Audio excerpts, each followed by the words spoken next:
Hello, Vestavia Hills City Schools family, and welcome to our weekly broadcast. This week we have Dr. Tyler Burgess joining us. He's the principal at Vestavia Hills High School. Go Rebels, and welcome, Dr. Burgess. Go Rebels. Sir, and joining us again is our Master of Public Relations, Whit McGee. Whit, thanks for being with us again this week. My pleasure. Good to be here. I want to jump right in with a reminder about enrollment and registration. To date, we have about 40% of our families who have registered, or students that are registered for next school year, and that's a great start after only 1 week. But just a reminder on where we can find that information with. It is on our website at vestavia.k12.al.us. I'm going to present my screen here for just a second and let you see what I see on our website. When you go there, you're going to see here our main school system homepage. Right here on the top, we have a button that says Enrollment. If you click on Enrollment, it's going to take you directly to all of the information that you need for those students who are new to Vestavia Hills City Schools. Now, as you know from watching these videos over the last few weeks and keeping an eye on our emails, we have set up a special COVID-19 family information website as well. It looks like this, and we've got information right there on the front under the important dates about enrollment and registration. If you click for more information, it takes you to the exact same information that you just saw on our main website. It's the same in both locations. We use a variety of different means of communicating out the message about kindergarten enrollment, but we need community support on that too. So if you have a friend or a neighbor or somebody that you go to church with or that you are in a group with that has a child that's getting ready to go into kindergarten next year or has a child that's going to be enrolling in our school system, do us a favor and let them know that the enrollment process is open now and they can get started just by visiting our website. Thanks, Whit. I appreciate it. Last week, many of you filled out a survey and completed some feedback to us based on the instructional plan we've had put in place since the school closure and quarantine. Many responses. We really appreciate that, both from parents and from students. Sometime this week, you're going to get some information from us through our website and our social media about what those results look like. We want to share with you what we are looking at and how we can continue to improve the delivery and things that we do, and to stay on mission to make sure we're eliminating all the limits that are out there as best we can to make learning possible for all of our students. So be looking for that, and thank you again for your participation. Our focus this week is on the freshman campus. In December of 2017, the Board of Education at that time, with Superintendent Dr. Charles Mason, made the decision to open up a freshman campus. Our numbers at the high school have grown in the last several years to a point that we needed some space. And since we have our Pizzitz campus moving to the old Berry campus this fall, that gave us a great opportunity for moving our freshmen to a unique spot where it would just be that class. So we've been planning for 2 years and preparing to get ready for this. And even with all that time, there's still so many things that we want to do and be ready for that'll be taking place this summer.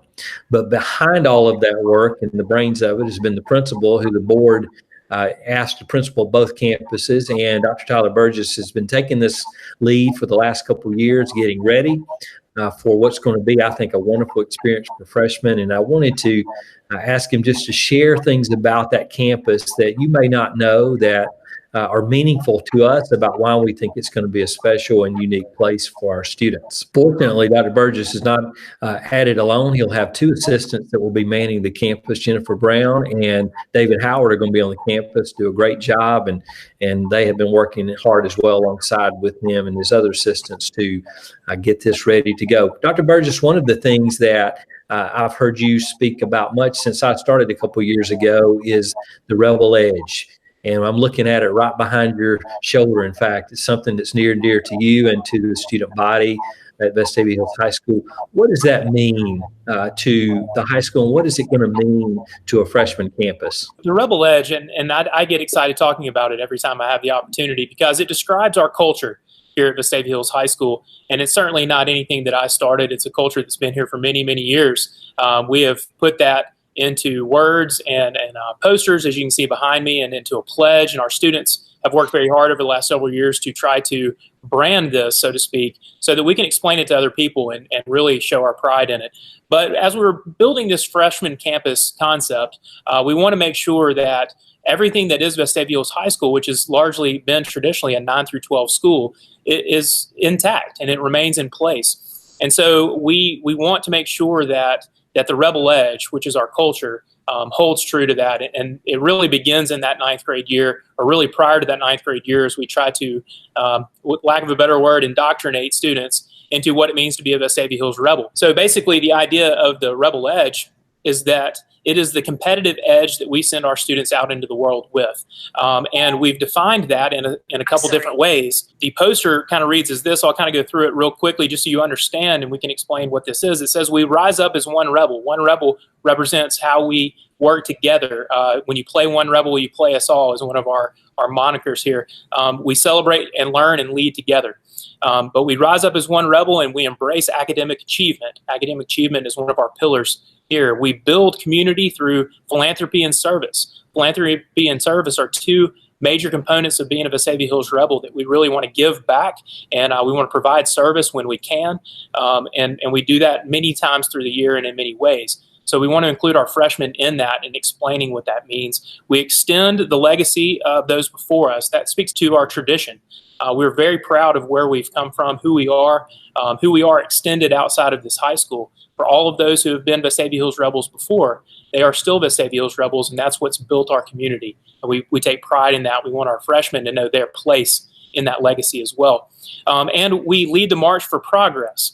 And that just really speaks to we want to be a part of the solution. So we put all that together as EDGE, excellence, difference, grit, and elevation, to identify those four main pillars of who we feel like we are and who we want our students to be when they leave Vestavia Hills High School. So all that begins their freshman year, and it really is a 4-year process, and students grow through that into really more of leadership roles their juniors and senior year as their upperclassmen, and they prepare for life outside of Vestavia Hills. It's such an intentional effort by the school and the way you've got that designed, and you can see the growth literally in students in terms of their leadership through it. I've watched it in the couple of years I've been here, but at the freshman campus, you're going to do some unique things there to make it even more impactful. One of those is an advisory period that you've created. So tell us about that.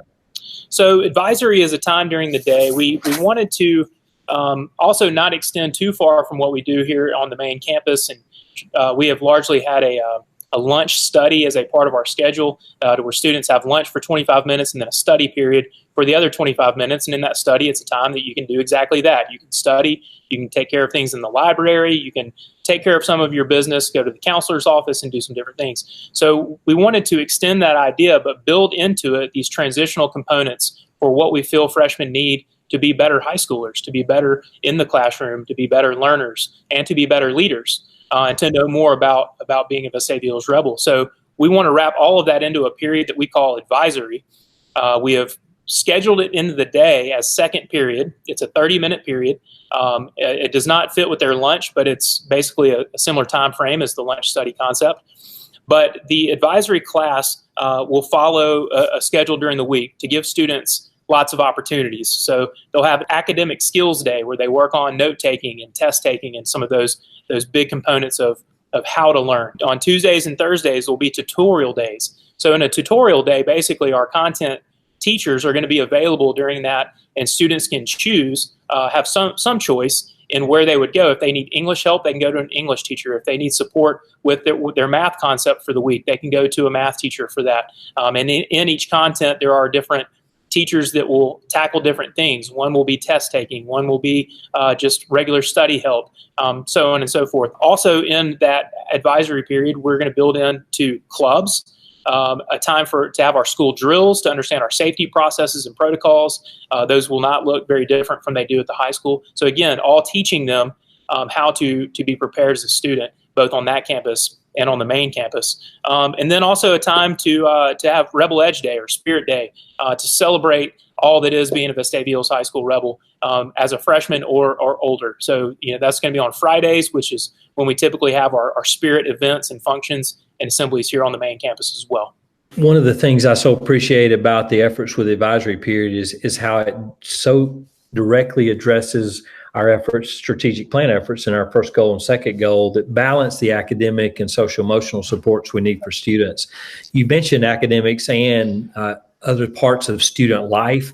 And I think it's important to point out that what you're doing at the freshman campus is the same things that we've been doing for years as 9-12. So in other words, do students still have the same courses they can choose from and the same clubs they can choose from and athletics that they can be a part of? They do. So, one of the goals in this was that a freshman next year is going to be no different from a freshman 3 years ago, from a sense of what they're able to take, the passions they're able to pursue while they're with us. And we were very keen on that, and the board was very adamant that we work to provide all of those same experiences. So as far as courses go, we still offer general and honors courses in all of our cores.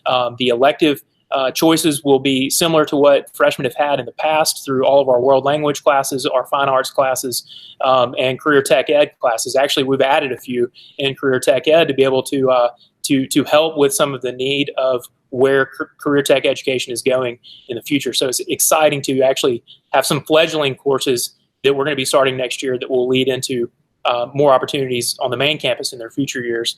But we are excited in those components. Athletically, we are offering athletics period for those students who participate in athletics as well. They will have an athletics period during the day. It's at the end of the day, particularly situated to match up with the athletics period at the high school to help those teams that share freshmen across both campuses. And we have specific schedules for how that looks, and we'll be able to articulate that in some materials for you to view. Yeah, I'm glad you brought that up too. One of the things that I've been asked numerous times is while we can offer all of the same things that the freshmen have been having, it won't all be at the freshman campus.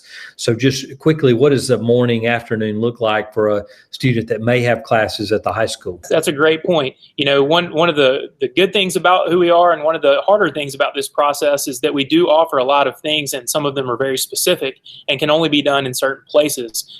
Because we have very specific people that do them. So right now, basically in the mornings, the classes that ninth graders will take on the main campus would be for our band students and our band auxiliary students, our JV dance students, and our tech theater students. Are very specific needs that we have to host here on the main campus, and we will be transitioning them each day to the freshman campus at the conclusion of their class period first.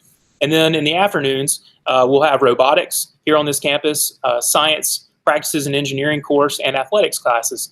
It'll be particularly those athletics that we'll be practicing here on the main campus so that their athletic period can coincide with their practice after school, which will help for transportation and coordination with parents and pickups.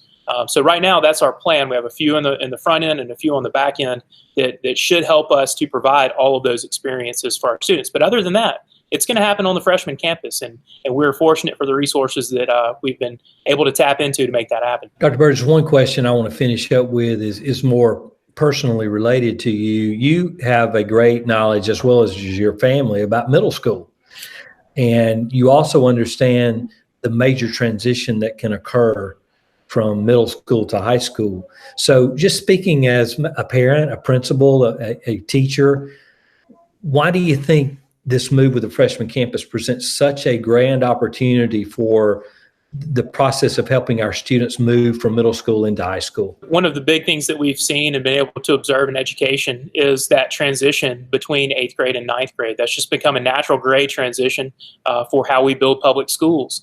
And the difficulty of that being the grade transition years, that's also when our students' bodies and hormones are changing. It's when their brains start to develop differently. They start to learn in different ways. And we've been very intentional about that to address it from a middle school perspective, particularly here in Vestavia, but in most of our public schools, and how we deal with the whole child. And we do teaming, and we're very specific on how we work with the middle school brain and child. But oftentimes we throw students directly into a high school setting with older children, where they have to navigate social parameters as well as try to learn differently and faster. It's more information. That's a lot more to study. And we throw them into the thrust of that. We don't provide them with those supports and scaffolds to help them be as successful as they can be.